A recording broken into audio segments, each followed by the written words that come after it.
Hello, Leo. Welcome to the Plaid Sheep Oracle. For this round of readings, I've been pulling a card from my new Sacred Wisdom of the Sacred Bee Oracle. Your card is Dreams. Then at the bottom of the deck, the visible underline is Ambition. And right below that, Courage. But then below that, we have Anguish.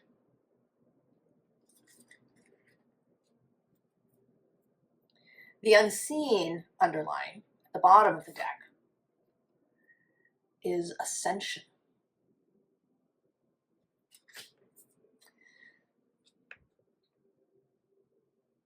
Do you have a dream, Leo, that scares you? Or that, not so much that it scares you, but that you're worried it's too much, that it's too ambitious, that you are ambitious, that maybe it will take you over if you head in that direction, that you will become blind to other things around you, that you'll sort of be carried away by this dream, by this project, this thing that you want to create. And I think it is a thing. I don't think that we're talking about a relationship. We might be talking about a child. It is possible that this dream is to have a child. Because certainly you could see how deciding to have a child, that it would change your life. And maybe you're even, maybe you're questioning your motives for doing this, whether it's creating a business, creating some sort of project, having a child. I'm just going to call it the project from here. But, substitute whatever word is appropriate for you. Because we have this Ace of Cups starting at the bottom. The love, the grail at your heart. But at the bottom of the deck, we have this Page of Cups. And while this person here seems to be, it's a little hard to tell whether he's reaching for this thing that he's seeing that's kind of lighting up his face, or whether he's putting a hand up to ward it off.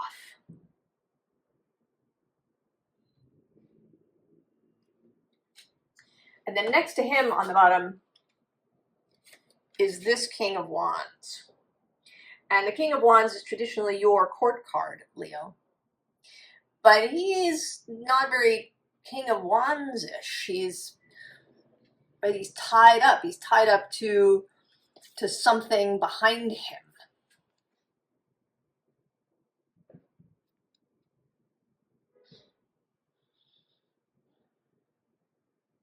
So that he can't, he can't move properly. He's chained to something.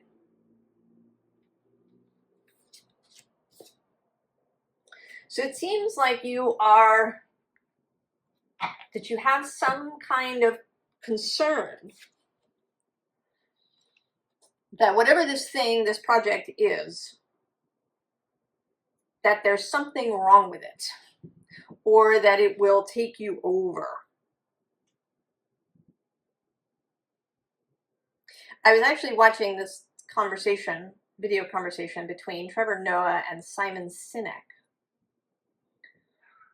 about, it was a spontaneous thing. It was during some other sort of conference of some kind. sort of a TEDx-ish thing, you know, bringing entrepreneurs together and having it, and it's, you know, it's a thing that happens.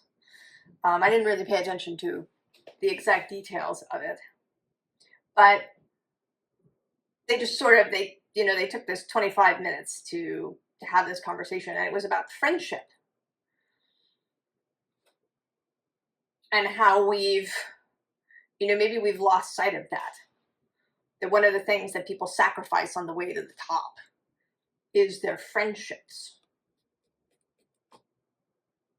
So maybe you're worried about that. That this thing is going to take you over. Now, right below this card is the sun. So the sun is behind this. This clarity, this warmth, your guiding planet, the sun.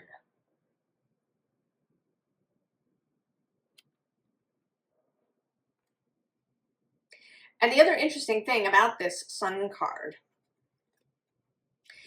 I went looking for the card so that I could show it to you, though it didn't come out, is this Ace of Pentacles in this deck.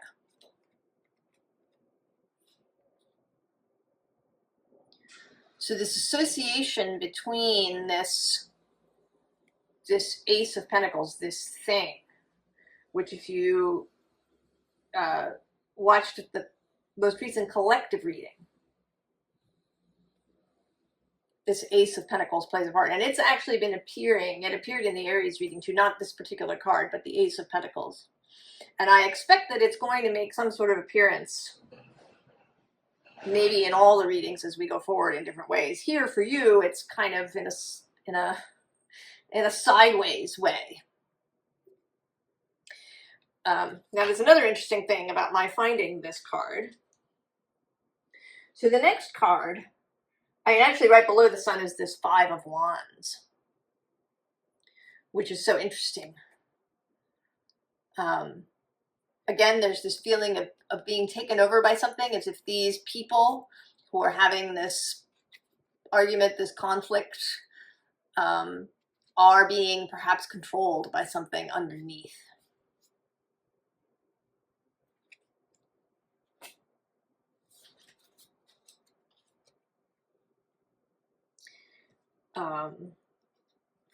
But the next card in the line is this Four of Cups.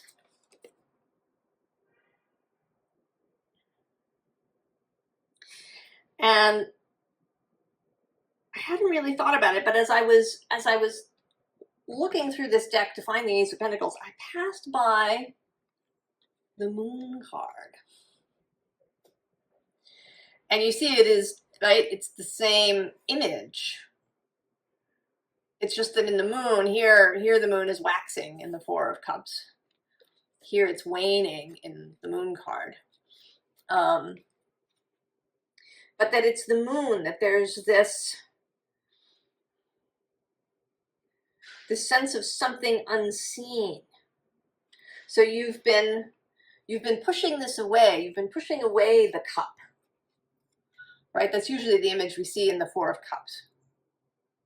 Is somebody handing, right, this mysterious force, handing you a cup and you're not looking at it. And here it seems a deliberate thing. Because maybe you're concerned that there's some unseen motive, some unseen something that is behind this cup. It could be that part of this, that if it is a project of some kind, that maybe somebody is offering it to you, or offering a partnership, or has made a suggestion, or is offering you a job.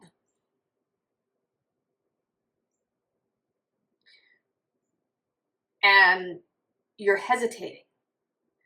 You're not sure whether to reach out and grab it or ward it off. Because it seems as if there's something underneath. And then we have this Queen of Pentacles where she's all wrapped up constrained. You know, it's as if she's inside a seed and she can't get out.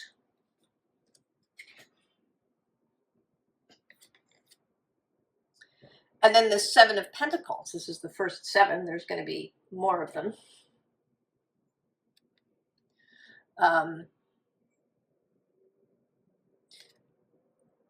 You know, again, a sense of, right, of toiling, of being in service to something else, maybe. I mean, you may be worried that it's, you know, that you're moving too much with your head and not enough with your heart. That this feels like your heart is calling you to this, but is it really, right? Is it ambition? Is it your ego? We're always worried, right, that we're being led by our ego. The poor ego.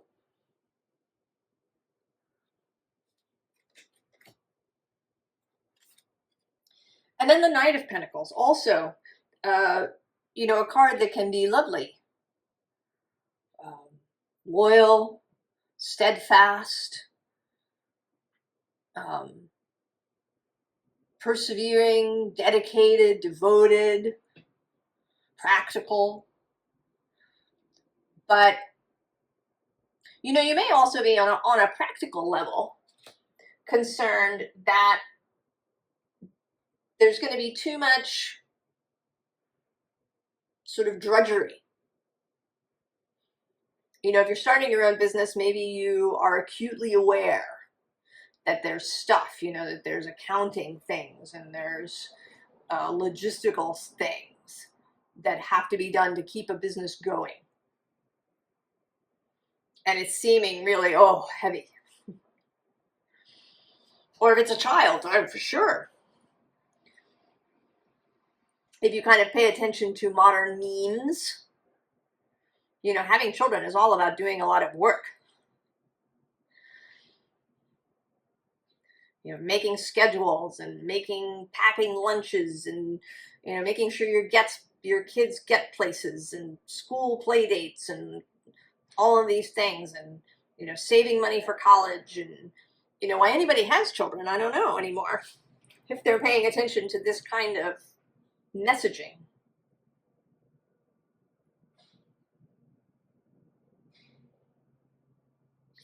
And then we sort of see this continuing, actually. So like there's a lot of things.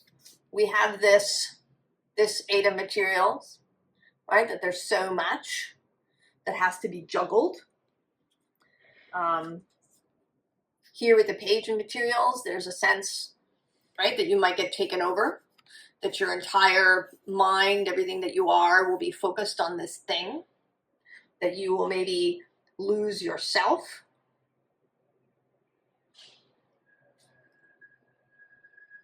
But below that is the Ace of Pentacles. Again, now really showing up. I hadn't even seen it there. And you, the Strength card. There you are. And then below that, the Fool. And as if that's not enough, the World. The Fool headed out into the world. And then the Magician.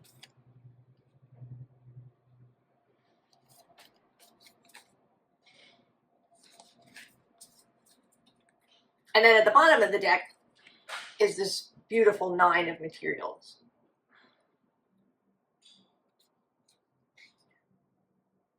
So there's all this beautiful energy, but I think that you seem really to be focused in the kind of dark place. Because then we also have this second seven, the Seven of Voices. It looks beautiful, but you seem to be worried that it's actually this.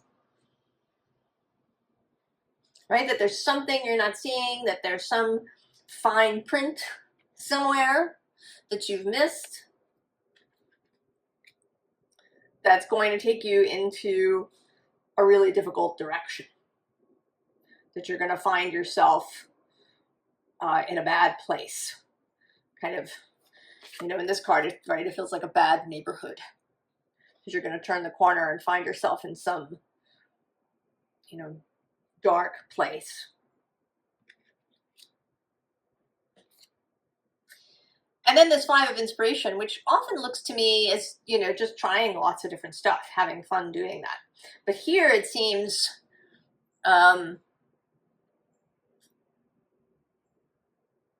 you know, confused, not knowing where to go,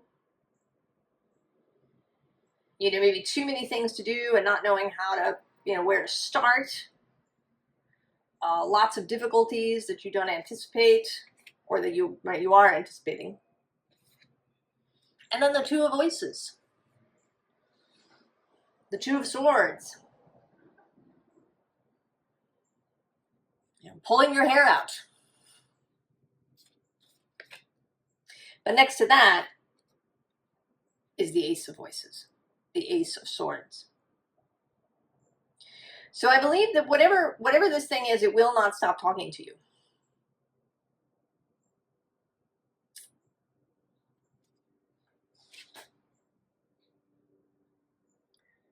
It is persistent. I think because it is, right, it's this Ace of Cups. It is your heart that's pulling you toward it. So although a good part of you has all these fears, and they may have a real, you know, sort of tangible basis, perhaps you've had some experience that was like this. Maybe you took a job that really took you over and burned you out.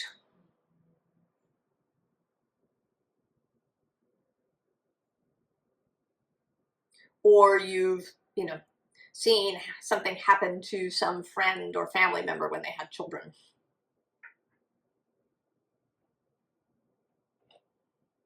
It could be that your parents were, you know, what we think of as workaholics, and that they just weren't there for you.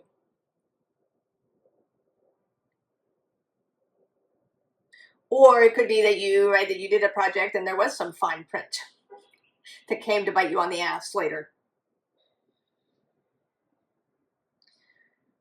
But ultimately, it is about the self. All of these things that we fear as happening, we don't have control over the things, right? You don't have control over people, but you do have control over yourself and the choices you make in moment by moment. And so we get this card that has been showing up so many times in different readings and in personal readings, the Into Me I See.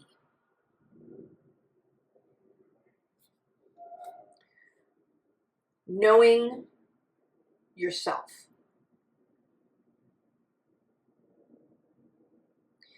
Knowing yourself and knowing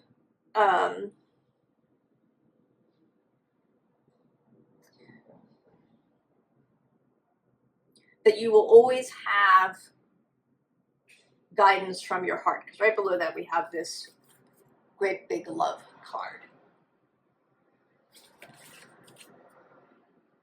And then the bottom of the deck, we have Beyond the Ordinary. So nothing is set in stone. That it's, you know, everything is moment by moment choices. You can choose your priority on a moment by moment basis. You can say, I'm not going to regularly work over time.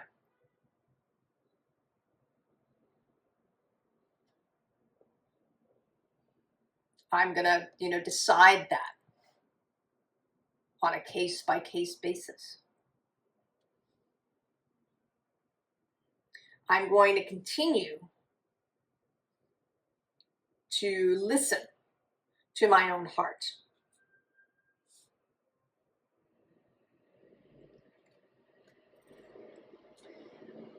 Right, exposed and revealed. This is absolutely a vulnerable thing.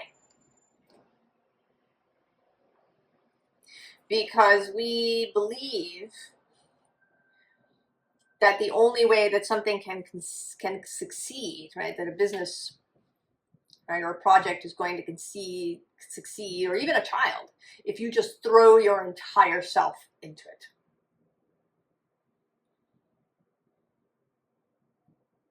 If you make it the only priority.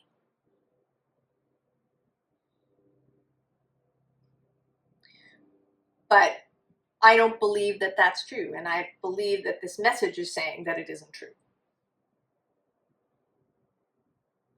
Or at least that it doesn't need to be true. Because then we have the call of the Muse. And she's, right, the Muse is not a slave driver. She's not going to chain you to the desk. And also, she's not singular. I think our Muse, I think that we have one. I think she's part of our fellowship. This Muse energy. And that it's about your whole life. That she, right, this is this conduit, that she can provide inspiration for this project, and she can provide inspiration for, seeing your friends on a regular basis. And inspiration for spending time with family. She may have inspiration how these three things can come together sometimes.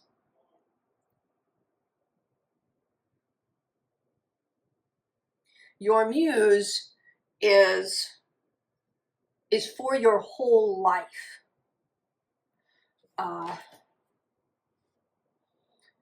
We like to divide things up, the work-life balance, family time and work time.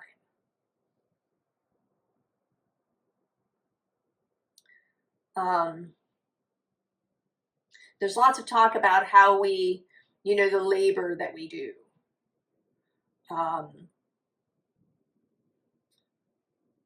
That anybody who works out of the home should be paid, right? Who's a home, what we would think of as a homemaker.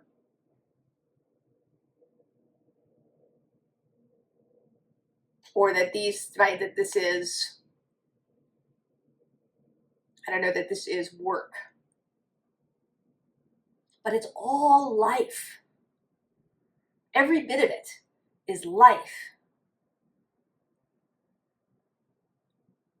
And I think that we make an error when we etch these hard lines between things. I mean, yes, there are things that we do that are about the work, about the project, about our business. And things that we do, making dinner for our family, or, so there is in that way. But I think if we could think about it all as life, that maybe it would be easier, more natural, it would come more naturally to move through the space fluidly.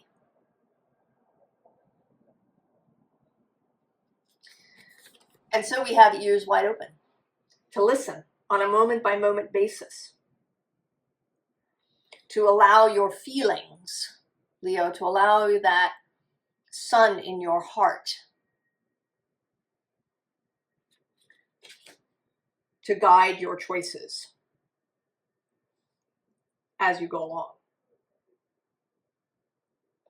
And then this may be a completely different way of moving through your life.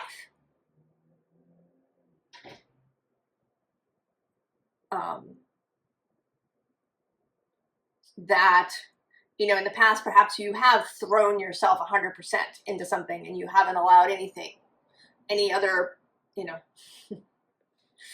sound to reach your ears.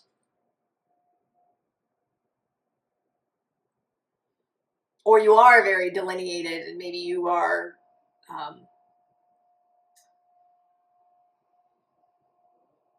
you know, you have scheduled things scheduled, you know, from 1 to 2, spend time with family. And this is calling you to be much more fluid than that. Then we have metamorphosis. It says, embrace transformation. Things are now different. And right below that is the stagnant waters. Feeling stuck, call for shifts, flow, and change. And below that, interestingly, is the pearl. Alchemy, the reward at the end, from grit to grace. Right, discovering that maybe it isn't about grit.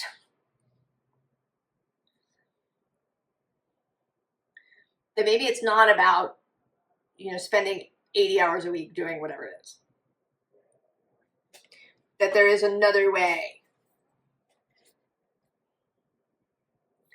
The bottom of the deck is star ancestors. Hidden secrets. Lost wisdom. Look a little deeper. So in other words, there is something. Right? There is a moon aspect to this, but it's not a flaw or a danger. The moon aspect is this idea of tides. Now, an interesting thing that's going to happen on November 3rd, Mars moves into Leo. And he spends a whole month getting just to 6 degrees because he's slowing for his retrograde. And then on December 6th, I think, although it might be the 7th in the early morning, but he's going to station retrograde. And then he's going to take another month of moving through Leo until January 5th or 6th, January 6th, I think. And then he moves into Cancer. And he's in Cancer for a while. He gets, I think, all the way back to 21 degrees, which is interesting because Mercury moved to 21 degrees at Leo. And I think that Jupiter retrogrades at 21 degrees of Gemini. So there's something about 21, too, that's just occurring to me. And I don't know what it is, but file that for later. Maybe it means something to you. So there's this connection also that's forming between Cancer and, well, actually Gemini, Cancer, Leo, and Virgo. That there's some, I don't know, there's something across these signs. And certainly for Leo, that Mars, this planet of action, is spending 2 months moving very slowly from November 3rd to January 6th, forward and backward through Leo. So, and there is something about Leo too. Not only is he retrograde there, but Mercury spent some time in Leo, and last year Venus spent about 4 months moving retrograde through Leo. So the Leo energy is really coming through in some way. This energy of inspiration, of lightheartedness, of joy, of the sun, of clarity, of hopefulness, of leadership, of the bonfire, for people to gather around, all of this.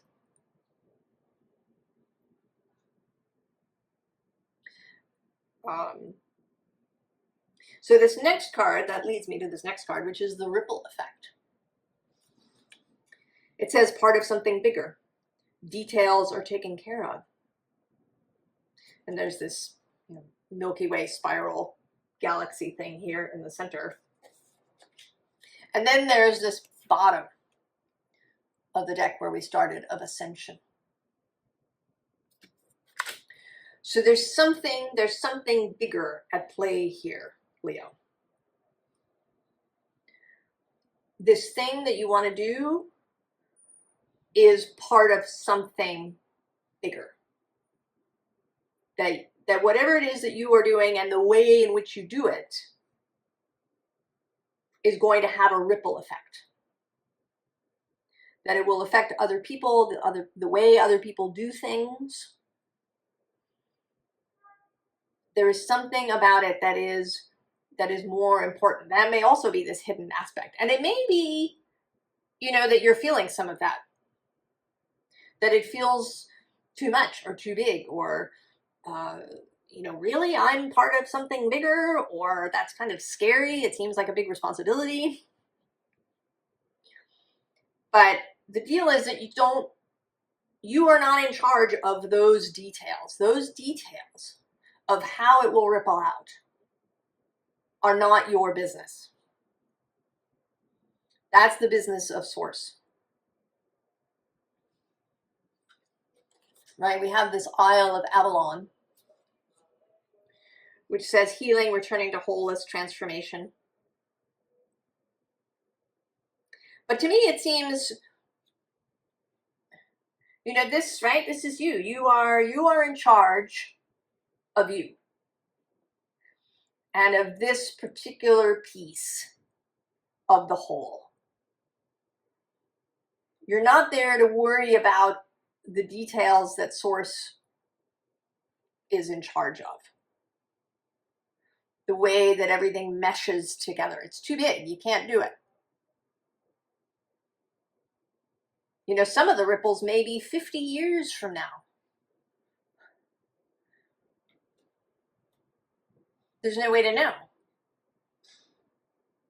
how events, how inventions, or ideas, or companies, or people, if this is about having a child,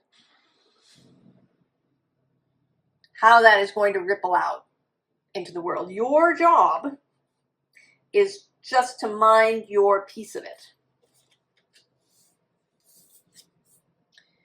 And then we have this N call, healer, seer, priest, soul purpose. So minding your own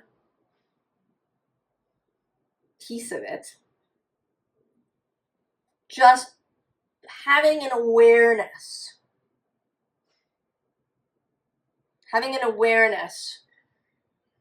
that there's more to this than you can see. You know, maybe that you get an intuitive nudge to do something, to go somewhere, to talk to somebody, to, you know, I don't know, put your kid in a particular school, or, you know, hire a particular nanny, or, you know, move to some particular place that doesn't, you know, necessarily make strictly logical sense. But if it feels really good, if your heart is in it, right?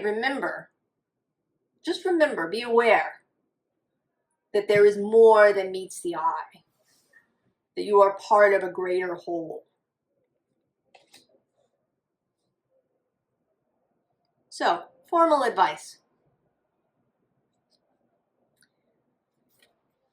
Satiety. And below that, this 9 of Swords, despair. And then actually below that, is the Two of Cups, love, and the Ace of Wands.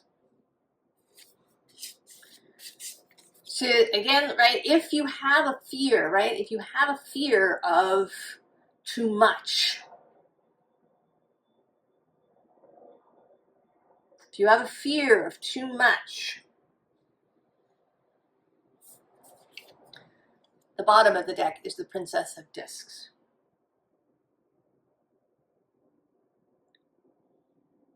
You're just in charge of yourself in this way. You're minding yourself and learning as you go. You don't have to know everything. You don't have to know the whole line moving out. You don't have to know all ends. You can take one step at a time.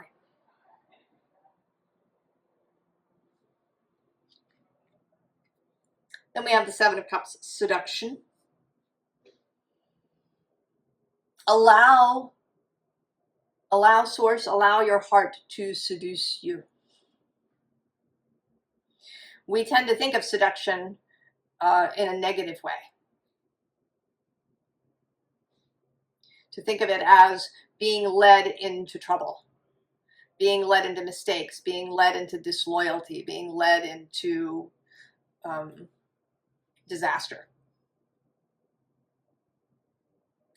But to be seduced is to enter into the dance.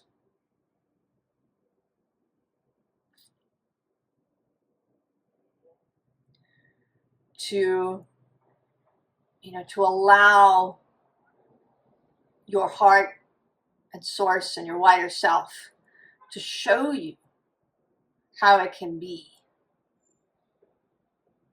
To fill you with pleasure rather than fear. And so the sun returns.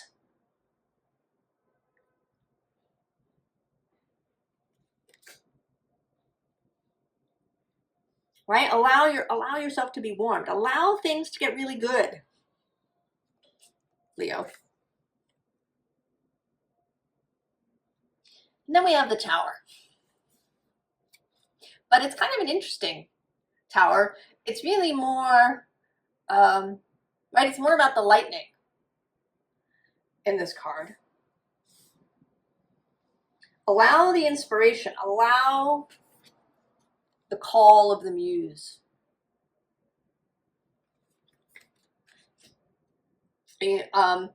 Pluto re-enters Aquarius on November 19th. And then he's going to spend 20 years moving across the way from you.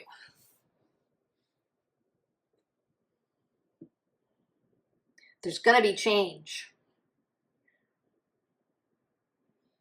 And the level, like how you approach change, how you embrace it, is going to make a lot of difference in how, right, these next 20 years feel to you.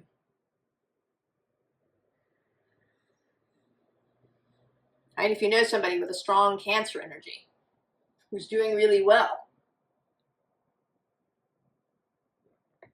find out. They had Pluto moving across the way for about 15 years.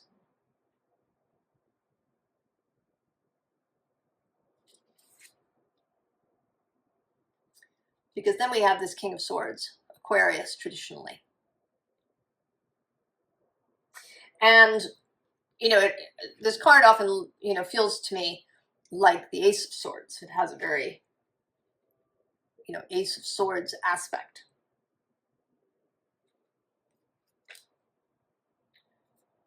Allow the new idea. And this isn't, right? This isn't a call to just do things willy-nilly. You can make some plans. You can be discerning intellectually.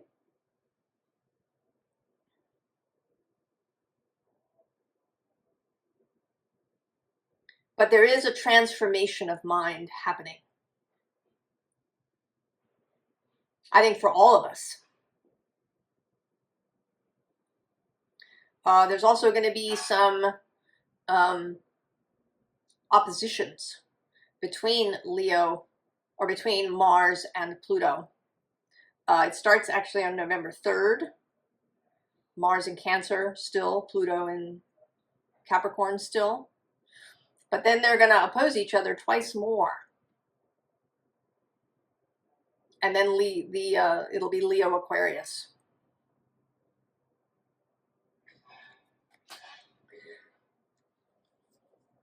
So action, transformation, the right use of power,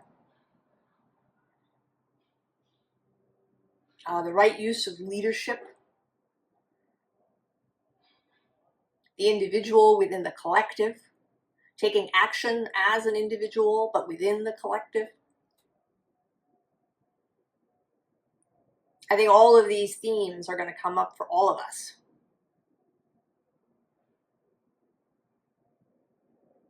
And you may be in a position, Leo, to lead by example. So I hope you feel good about following your heart. And that it doesn't have to be as it was before or how you saw it happen. That you have choices. And, you know, the sevens all came out. We had the Seven of Pentacles, the Seven of Voices, Swords, the Seven of Cups, but no Seven of Wands. And so I asked, right, where is the Seven of Wands? And it came up in the Thoth deck. And in the Thoth deck, it is valor, courage, right, with this kind of Ace of Wands thing, sitting between the Princess, Page of Cups, and then this Two of Swords that in this deck is peace. So you can, right, you can grab it. You don't have to push it away. You can grab it. Grab that wand. And then make decisions from this space of peace. From this space within your heart, Leo.